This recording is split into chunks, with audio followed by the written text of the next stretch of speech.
I need to talk with Dan Marciniak, but it appears that Wolf on your Boulevard has the most competitive bid. Really? Yeah. You went to $85? Well, that comes off what we had. So, All right. I mean, it's, but I looked at all the numbers very carefully, and, you know, the annual rate, you know, the call monitor, the, you know, whenever you trigger an alarm, it goes out to a communication center. Mm-hmm. Wolf has one, and I mean, I have that for my home, and I know that every time I test it, or every time I screw up and open the door and disarm, and forget to disarm the system, they call me within 30 seconds. And, but there's a big variation in that annual fee, you know, and Wolf is very competitive. So, I'll be in a position to make a formal recommendation. All right, let me give it probably some time for budget. And I'm not sure if I think I told you and Lou that the alarm panel is squealing a bit. I think we may have a battery problem there, but, so, all right. Well, we can address it with Joe's thing. Yeah. Oh, one more thing, Mike. I just want to compliment Lou on the job that he's been doing with the air conditioning, trooper barracks, as the building guy. He's a man. Two man.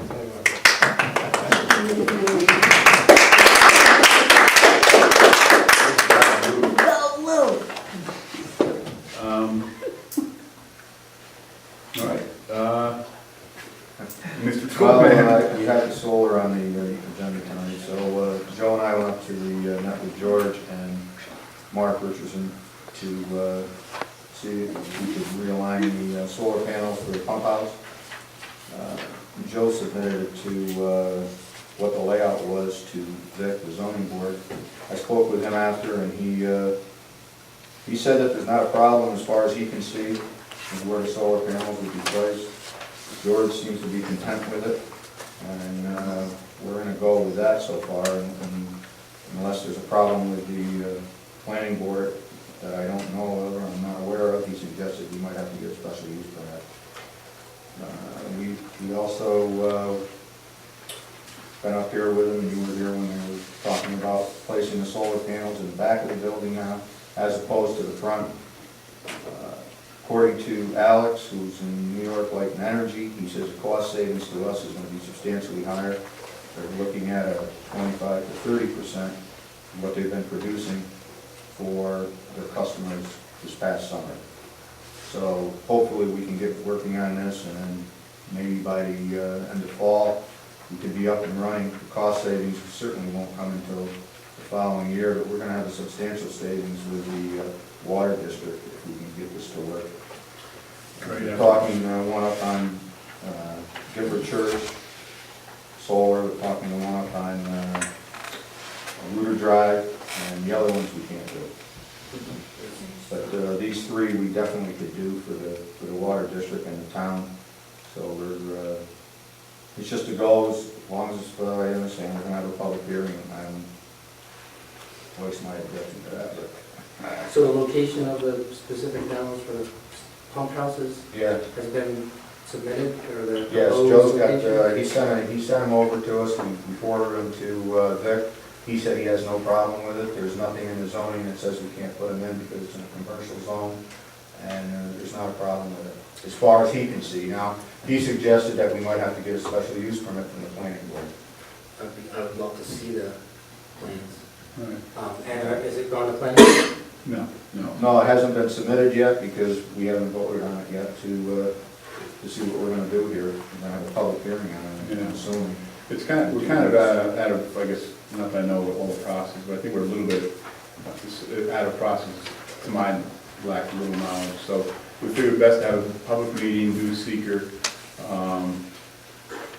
and, go from there, and then pass a resolution that we'll go with the, we'll still have to do the contract, have Mike review the contract and everything. And, what we've been trying to stress, especially like, that we want it to be a working solution, especially for George and everybody at the Wolf Pump House, snow plowing, maintenance, expansion And that's- later on. Mike, I might interject. New York Light Energy, and Mark Richardson is the engineer.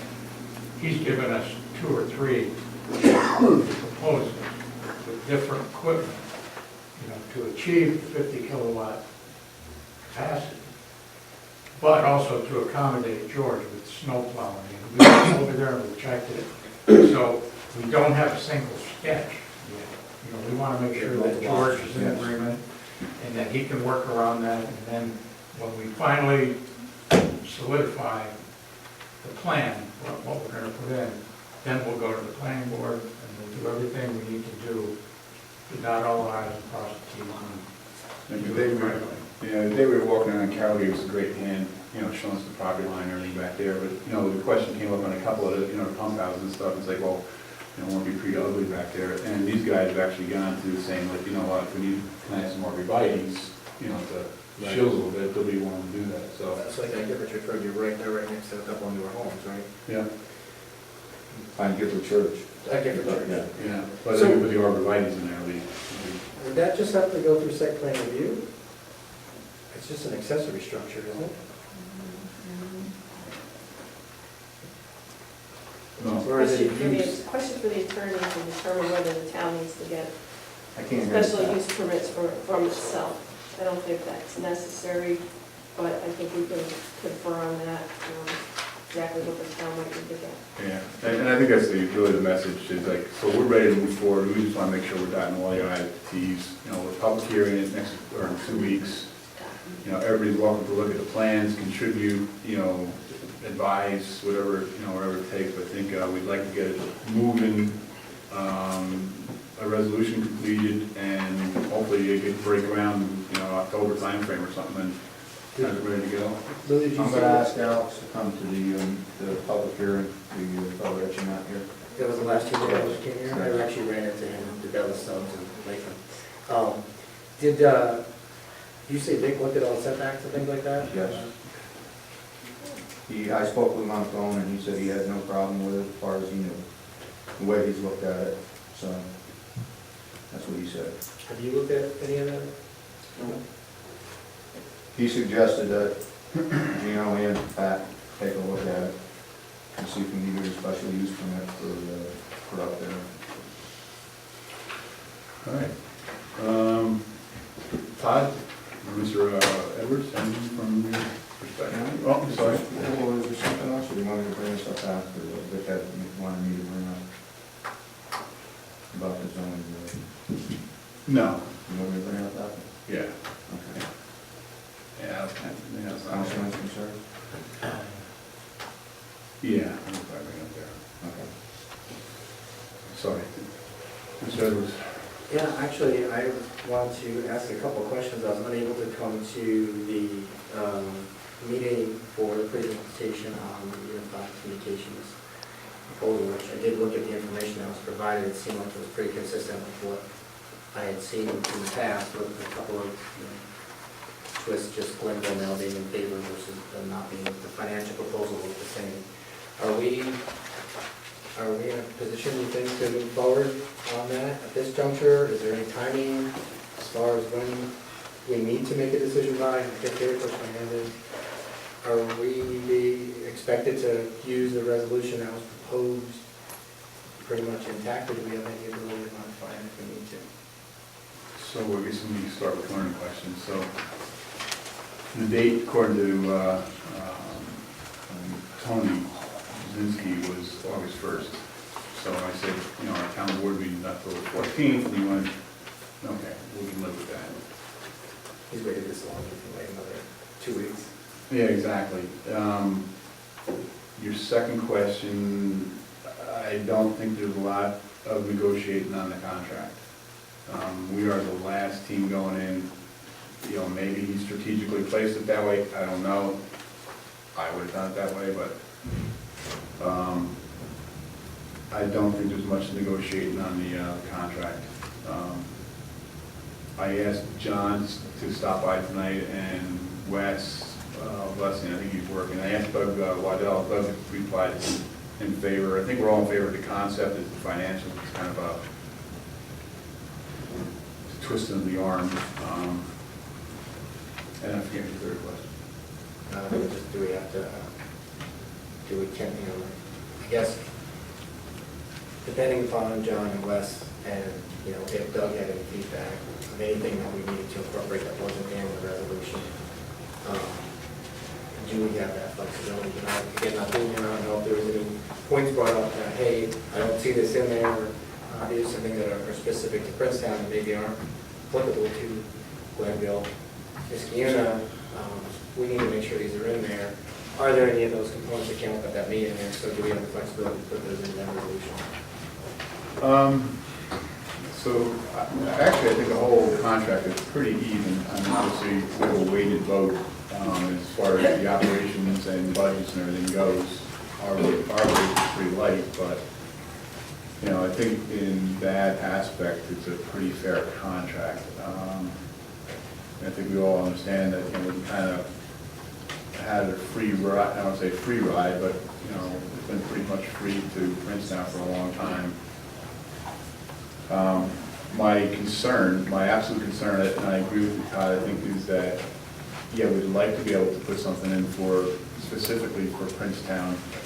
Matter of fact, John had a great idea, and John, maybe this is probably a good time for you to step up and join the debate, or the conversation anyway. They haven't picked out the final location for it, whether buying a new building or lease land or what they're going to do. John had a great idea saying, hey, you know what, maybe we can negotiate something. On my supervisory report, Norm Miller and I went down and met with Metroplex, in particular Steve Feeney and Ray Gillum, about trying to get some funding out to our town here to for business. And so the thought was, and now again with John's suggestion, was like, well, maybe since Lou's kind of knows Tony Drzezinski pretty well, and Norm knows Ray Gillum pretty well, that maybe with John, Norm, Lou, Angelo Santa Barbara, maybe we can pressure or try to pressure the Unified Communications Center team and Ray Gillum to maybe locate something in Princetown. I think it's a stretch, but I think I'd like to get the support of the board to go attempt it. But anyway. No, just kind of sort of to want to address one of your issues. This whole Unified Command Center, actually, myself and many of us in the fire service have been involved in it for actually since the implementation of the current system. I had known since talking to Mike back in 1991 when we were talking as the Fire Advisory Board on how we start moving towards a unified command system. The current system was in place as a result of trying to bring together different sources. We were actually going out with private services for dispatching, and you can see all the kind of problems that were going on with communication between fire, police, EMS, and all that went on through. Once the system was in place many years ago, the Fire Advisory Board was not in favor of the current design.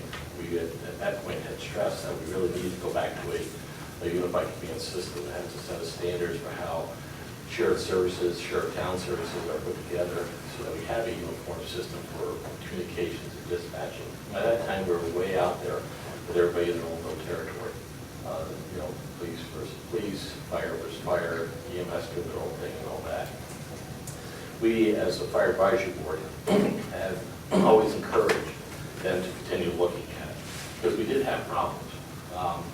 When we were, and I spoke to this board many times, mutual aid calls especially, when we were bringing in town to Waynesburg departments to mutual aid or vice versa, we were going to town to Waynesburg department for mutual aid. A lot of times it was not dispatched through one center, it would go through 2 or 3 different PSAP points, which meant, it's the same thing, you've got the message here, but then it's there to change. That's exactly what's happening. There were days that I would be in the car, my car radio, listening to say turn plotter kill around because the fire was under control, we never got dispatched because they didn't get to it.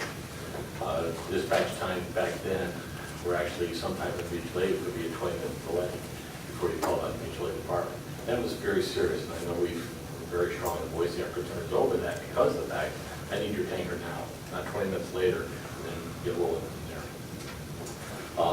The dispatch service that Rotterdam provided us has been excellent. Working with our own little territory has been very good. Since though, the state police quit and moved their communication center over to Albany area, the town fire and EMS services in Waynesburg have now joined Rotterdam as well.